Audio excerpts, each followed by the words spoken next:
भारत बंद की वजह से दिल्ली के कई इलाकों में भारी जाम, दिल्ली मेट्रो की सर्विस पर भी असर। देश में कोरोना के दैनिक मामलों में गिरावट, बीते 24 घंटे में 26,000 नए मामले, 276 लोगों ने गंवाई जान। देश की आबोहवा में अब भी बसते हैं शहीद आजम, आज भगत सिंह की जयंती, वे किसी देश धर्म नहीं पूरे उपमहाद्वीप के हीरो।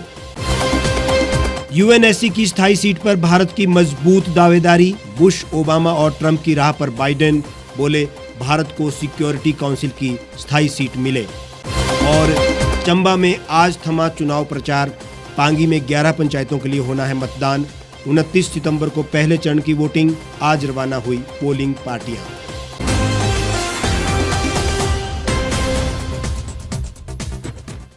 नमस्कार, स्वागत है आपका द रीव टाइम्स न्यूज चैनल में। आपके साथ मैं हेमराज चौहान। अब खबरें विस्तार से। 3 कृषि कानूनों के खिलाफ संयुक्त किसान मोर्चा की अगुवाई में 40 से ज्यादा किसान संगठनों का भारत बंद का व्यापक असर देखने को मिला है, जो शाम 4 बजे तक चला। किसानों के भारत बंद को करीब 1 दर्जन से ज्यादा राजनीतिक दलों ने समर्थन किया है। बंद को देखते हुए दिल्ली, यूपी और हरियाणा में पुलिस अलर्ट पर है। देश के विभिन्न हिस्सों, विशेष रूप से पंजाब, हरियाणा और पश्चिमी उत्तर प्रदेश के किसान पिछले साल नवंबर से दिल्ली की सीमाओं पर विरोध प्रदर्शन कर रहे हैं। प्रदर्शनकारी 3 कृषि कानूनों को रद्द करने की मांग कर रहे हैं, जिनको लेकर उन्हें डर है कि इससे न्यूनतम समर्थन मूल्य को खत्म कर दिया जाएगा और उन्हें बड़े कॉरपोरेट की दया पर छोड़ दिया जाएगा। हालांकि सरकार 3 कानूनों को प्रमुख कृषि सुधारों के रूप में पेश कर रही है। सरकार और किसान संगठनों के बीच 10 दौर से भी अधिक की बातचीत हो चुकी है, लेकिन अब तक कोई समाधान नहीं निकल पाया है। वहीं हिमाचल प्रदेश में भारत बंद के आह्वान पर संयुक्त किसान मोर्चा द्वारा प्रदर्शन किए गए। प्रदेश में जगह जगह पर प्रदर्शन हुए और चक्के जाम किए गए। राजधानी शिमला में किसान संगठनों ने विक्ट्री टनल के पास प्रदर्शन किया और चक्का जाम किया। हिमाचल किसान सभा के राज्य अध्यक्ष कुलदीप तंवर ने कहा कि पूरे देश में 3 कृषि कानूनों के विरोध में प्रदर्शन किए गए हैं। उन्होंने कहा कि दिल्ली में किसानों के आंदोलन को 10 महीने पूरा हुए हैं और इस आंदोलन को सभी का समर्थन मिल रहा है। कुलदीप तंवर ने कहा कि सरकार से मांग करते हैं कि जिस तरह से पंजाब और अन्य कई राज्यों में कृषि कानून लागू न करने का रेजोल्यूशन दिया गया है, उसी तरह हिमाचल में भी इस कानून को लागू ना किया जाए। प्रदेश में किसान न्यूनतम समर्थन मूल्य की मांग कर रहा है, इसको लेकर कानून बनाने की जरूरत है। मक्की धान के लिए कलेक्शन सेंटर खोले जाएं। भारत बंद को लेकर मुख्यमंत्री जयराम ठाकुर ने कहा कि इस बंद का हिमाचल में कोई असर नहीं है। सीपीएम द्वारा रास्ता रोकने का प्रयास किया गया है, इसके अलावा कोई और असर नहीं हुआ है। मुख्यमंत्री ने कहा कि प्रधानमंत्री नरेंद्र मोदी ने किसानों के हित में कई कदम उठाए हैं और वो किसानों के हितैषी हैं। सिर्फ एक जगह जानकारी अभी तक हमको मिली है कि सीपीएम के कुछ लोगों ने रास्ता रोकने का कोई कार्यक्रम बनाया है। इसके अतिरिक्त कहीं भी अभी तक हमको सूचना नहीं है कि इस बंद का कोई असर हुआ है। मुझे इस बात की खुशी है कि हिमाचल के लोग शांति प्रिय हैं, सारी बातों को समझते हैं और किसानों के हित के लिए आदरणीय प्रधानमंत्री नरेंद्र भाई मोदी जी ने जो कार्य किए हैं वो उनके दिल दिमाग में है। तो ऐसे में वो किसी के बहकावे में नहीं आएंगे, ऐसा मुझे पूरा तो बॉर्डर से बात बसेस नहीं जा रही है क्या? देखिए वो सारी चीज़ को लिए इसलिए एहतियात के तौर पर कुछ चीज़ें करनी पड़ती हैं। किसानों के आंदोलन का हालांकि व्यापक असर तो पड़ रहा है, लेकिन इसे गलत दिशा में मोड़ देने के आरोप भी किसान नेताओं पर लगते रहे हैं, क्योंकि अल्लाहू अकबर के नारे लगवाने के बाद किसान नेता राकेश टिकैत की अच्छी खासी फजीहत भी हुई थी। अब देखना यह है कि इस बंद के बाद सरकार का क्या रुख रहेगा। कोरोना मामलों को लेकर पिछला दिन राहत देने वाला रहा। बीते 24 घंटे में कोरोना के 26,041 नए मामले दर्ज किए गए, जबकि 276 संक्रमितों की मौत भी हो गई। वहीं 29,621 मरीज इस बीमारी को मात देकर घर भी लौट आए हैं। कोरोना केस में आ रही गिरावट से हालात सामान्य हो रहे हैं। सूत्रों की माने तो टीकाकरण अभियान तेज होने की वजह से कोरोना के नए मामलों में गिरावट दर्ज हो रही है। स्वास्थ्य मंत्रालय के आंकड़ों के मुताबिक देश में कोरोना के 2,99,620 एक्टिव केस हैं, जबकि 3,29,31,972 लोग ठीक हो चुके हैं। वहीं 3,36,78,786 कुल मामले सामने आए हैं। भारत में अब तक कोरोना के 4,47,194 लोगों की मौत हो चुकी है। कोरोना के केस लगातार कम हो रहे हैं और जीवन भी सामान्य होता जा रहा है। कोरोना की तीसरी लहर से एक डर का माहौल तो था ही, लेकिन जानकारों की माने तो अभी भी खतरा टला नहीं है। लोग अपना काम करें, लेकिन नियमों का पालन करने में परहेज न करें ताकि इस महामारी को रोका जा सके। भगत सिंह का जन्म 27 सितंबर 1907 को लायलपुर जिले के बंगा में हुआ था, जो अब पाकिस्तान में है। उस समय उनके चाचा भारत की आज़ादी में अपना सहयोग दे रहे थे। ये दोनों करतार सिंह सराभा द्वारा संचालित गदर पार्टी के सदस्य थे। भगत सिंह पर इन दोनों का गहरा प्रभाव पड़ा था, इसलिए ये बचपन से ही अंग्रेजों से घृणा करने लगे थे। भगत सिंह एक नाम नहीं, क्रांति का जज्बा है, जिनको एक मत से पूरा देश याद कर रहा है। भगत सिंह पहले महात्मा गांधी द्वारा चलाए जा रहे आंदोलन और भारतीय नेशनल कॉन्फ्रेंस के सदस्य थे। 1921 में जब चौरा चौरी हत्याकांड के बाद गांधी जी ने किसानों का साथ नहीं दिया तो भगत सिंह पर उसका गहरा प्रभाव पड़ा। उसके बाद चंद्रशेखर आजाद के नेतृत्व में गठित हुई गदर दल के वो हिस्सा बन गए। उन्होंने चंद्रशेखर आजाद के साथ मिलकर अंग्रेजों के खिलाफ आंदोलन शुरू कर दिया। 9 अगस्त 1925 को शाहजहांपुर से लखनऊ के लिए चली 8 नंबर डाउन पैसेंजर से काकोरी नामक छोटे से स्टेशन पर सरकारी खजाने को लूट लिया गया। ये घटना काकोरी कांड नाम से इतिहास में प्रसिद्ध है। भगत सिंह ने राजगुरु के साथ मिलकर 17 दिसंबर 1928 को लाहौर में सहायक पुलिस अधीक्षक रहे अंग्रेज अफसर जेपी सैंडर्स को मारा था। इसमें चंद्रशेखर आजाद ने उनकी पूरी सहायता की थी। क्रांतिकारी साथी बटुकेश्वर दत्त के साथ मिलकर भगत सिंह ने अलीपुर रोड दिल्ली स्थित ब्रिटिश भारत की तत्कालीन सेंट्रल असेंबली के सभागार में 8 अप्रैल 1929 को अंग्रेज सरकार को जगाने के लिए बम और पर्चे फेंके थे।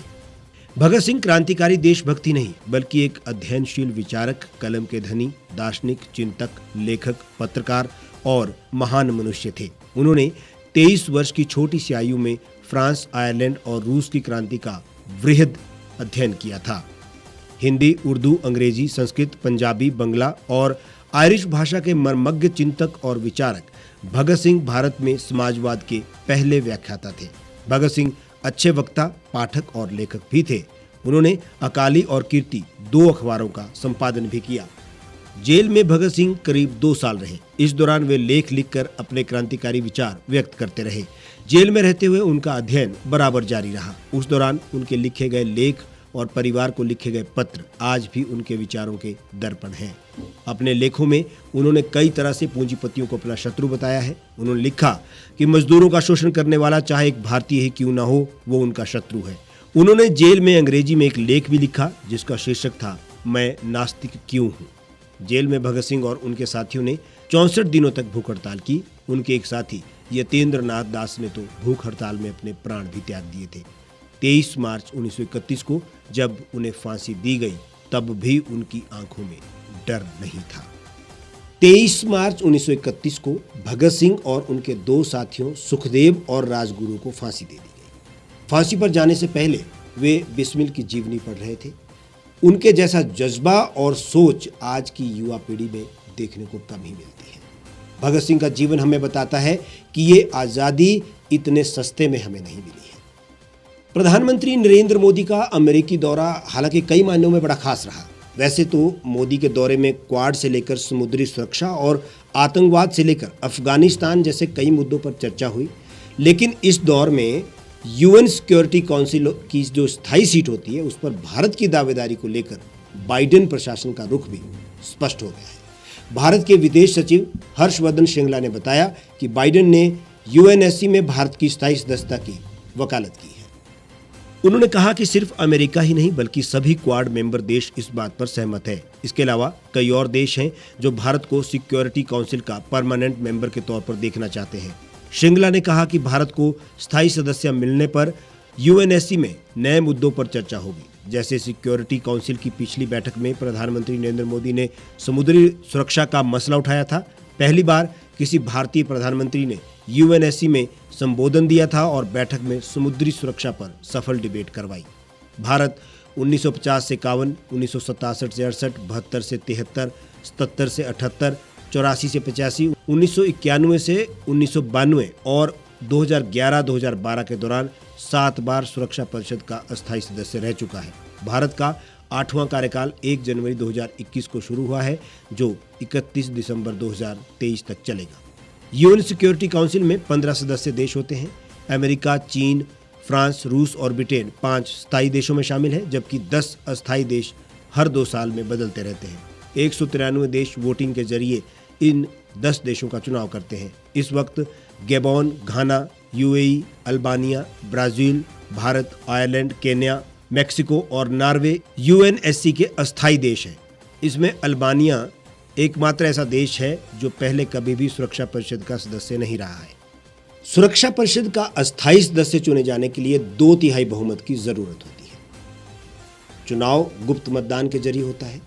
इनमें 5 सीटें अफ्रीका और एशिया प्रशांत के देशों के लिए, 1 पूर्वी यूरोप के देश के लिए और 2 लैटिन अमेरिका और पश्चिमी यूरोप के देशों के लिए आरक्षित रहती है। और अब बात चुनाव की। हिमाचल प्रदेश के चंबा जिला के पांगी में 11 पंचायतों के लिए आज शाम को चुनाव प्रचार थम गया। इसके बाद उम्मीदवार डोर टू डोर जाकर ही अपने पक्ष में मतदाताओं से वोट मांग सकेंगे। 29 सितंबर को पहले चरण और फिर 1 अक्टूबर को दूसरे चरण का मतदान होगा। सोमवार को पोलिंग पार्टियां अपने अपने बूथों के लिए रवाना हो गई। चुनाव प्रक्रिया संपन्न करवाने के लिए 263 कर्मचारियों की ड्यूटी लगाई गई है, जबकि 63 प्रिजाइडिंग अफसर, 19 एआरओ और 5 सेक्टर अफसर चुनाव ड्यूटी के लिए तैनात किए गए हैं। सुरक्षा को देखते हुए चुनाव शांतिपूर्ण ढंग से संपन्न करवाने के लिए 180 पुलिस जवान भी तैनात रहेंगे। पहले चरण के लिए 29 सितंबर को 52 पोलिंग बूथों पर मतदान होगा। इसके लिए सोमवार को पोलिंग पार्टियां रवाना हुई है। दूसरे चरण में 1 अक्टूबर को 45 बूथों पर मतदान होगा। पहले चरण के लिए सेचू, शून, कुमार, सुराल, रेई, शौर, हुंडान, लुज, किरियूनी, कोठी और करयास में चुनाव होंगे। एसडीएम पांगी रजनी शर्मा ने ये जानकारी दी। चुनाव करवाने के लिए हालांकि मौसम भी आड़े आ सकता है, लेकिन बर्फबारी का दौर कुछ दिनों में शुरू होगा, तो इस दूर दराज के क्षेत्र में चुनाव करवाना संभव नहीं हो पाता है। इसलिए ये समय भी उचित है और चुनाव आयोग ने इसके लिए कमर भी कस ली है। ये अलग बात है कि मंडी लोकसभा के चुनाव करवाने में चुनाव आयोग ने हाथ पीछे हटा दिए। हमारे आज के इस बुलेटिन में फिलहाल इतना ही। आप देश और दुनिया की तमाम खबरों के लिए हमारे साथ बने रहिए और देखते रहिए द रीव टाइम्स।